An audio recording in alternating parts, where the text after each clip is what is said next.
Here's a list of the most important things to check when you're ready to put one or more productions on sale to the general public.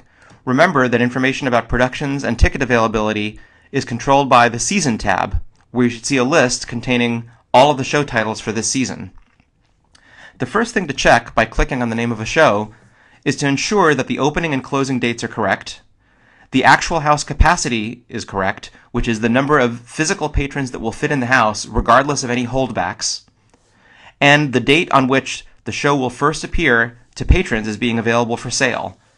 Before this date, patrons won't even know that the show is going to be available for sale, even though you may have advertised it on your own website. The next thing to do is scroll down to the list of show dates and make sure that all of the show dates are correct.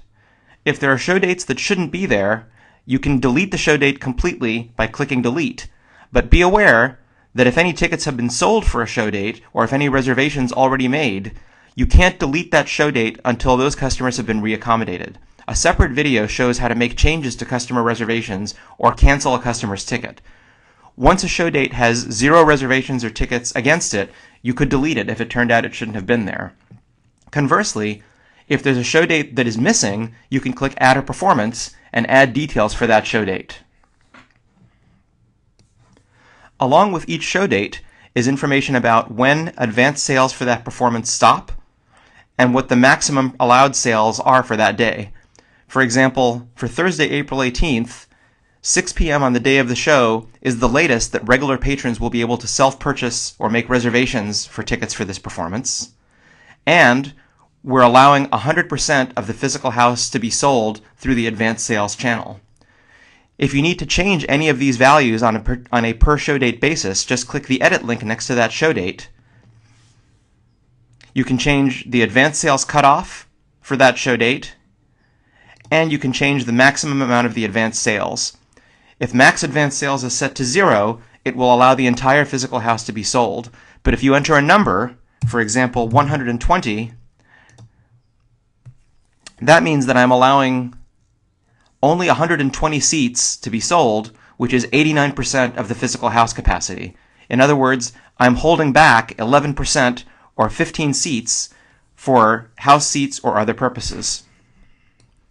Finally, make sure that all of the ticket types that you want redeemable for the performances have actually been entered. The quickest way to do this is to click Show All Details, which will unfold the ticket availability list for each one of the performances. Remember, if the name of a ticket doesn't appear somewhere in this list, patrons won't be able to self-purchase or reserve tickets using that ticket type for that show date. Remember also that you're allowed to specify maximum quantities of each ticket that are allowed to be sold. For example, we've specified that only 25 tickets of general admission may be redeemed during this performance. So far, 0 of them have been sold. And finally, remember that for each ticket type, you can also adjust the start and end sales for that type. For example, if you were doing a time-limited promotion on a certain type of ticket, you might want the end sales date to be earlier than it is for the show as a whole.